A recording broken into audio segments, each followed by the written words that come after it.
I've been taking your book suggestions and trying to read them. I'm a very slow reader and I don't make a lot of time for reading, although I'm trying to be better at that. I've read 4 more suggestions, so I thought I would give you a little review and recommendations. I enjoyed all of these so much that most of them I gave away to somebody else to say you should read this. First book that I'm going to talk about is The Little Prince. I got this from my friend Sarah. She posted it to me from Canada and it has gold pages and it's really like a beautiful like keep copy that is just really lovely and wonderful. And The Little Prince is beautiful. It's really beautiful. I have a weird thing about this book that I thought that it was French, because when I was at school I remember my older brother, or a friend of my older brother's, was reading The Little Prince in French as some sort of exercise for school, I think. And then every time I see The Little Prince I'm always like, I wish I could read that, but it's in French. Le Petit Prince, just like a funny association that I had with this book. But I'm kind of glad that I've saved it until now to read, because it's really, really lovely. I felt like it was a book about understanding other people and how different everybody's lives are.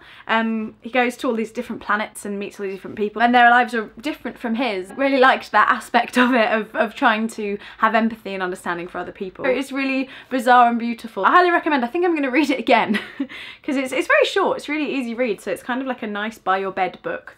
I'm gonna put it by my bed now. The next book I didn't read. I was sent an audiobook from Jono Heenan. Hi Jono. An audiobook of Dave Gorman's Google Whack. I listened to that on buses and trains on my way back and forth to the South Bank and I really enjoyed it. Dave Gorman's hilarious. He's a comedian and he wrote Google Whack about this kind of like strange mission that he went on. I don't want to like spoil it too much, but he sort of types in random words to Google, and when a website that has those words comes up, he tracks down that person. But there are a couple of like specific rules about what qualifies as a Google Whack. It's just kind of like, I love like silly little things like that are like excuses to travel the world and find new places and meet new people. I heard that he also Googled his own name, Dave Gorman, and then tried to meet all the people that he could find who also shared his name. And then, I don't know, I guess just have a drink with them and just go, well, we've got the same name.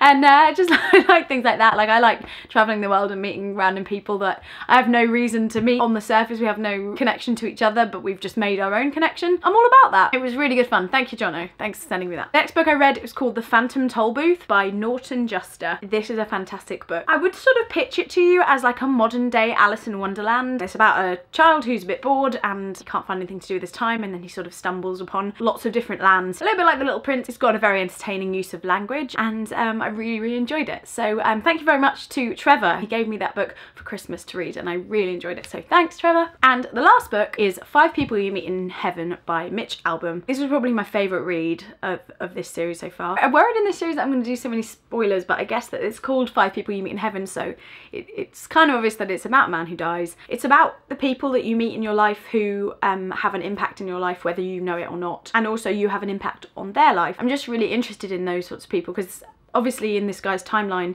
in 5 People You Meet in Heaven, there are some people that obviously are integral. Then there are people who he didn't really even see, he didn't know that they were there, but they saw him. I guess as a person who meets a lot of people on a regular basis, as a busker in London, I meet so many people from all over the world and I become part of their memory of London, and they become part of my day and my journey as a musician. I feel like all of the books in this section of books that I've read have a sort of theme of trying to understand other people and how they perceive the world. Even Dave Gorman's Google Whack, which is about meeting random people from all over the world, are all sort of about finding your way into somebody's timeline and affecting their life in some way, or just perceiving their life in the way that they view the world.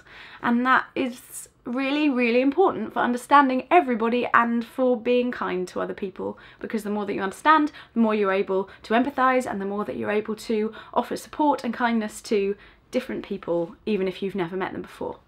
And that's my message that I'm gonna leave today with. So yeah, great books. I'll leave some links in the description. This is a mug that my friend Yasmin made for me, which has pictures of us together. Isn't that nice? She lives in Germany. Hey Yasmin! Thanks, bye.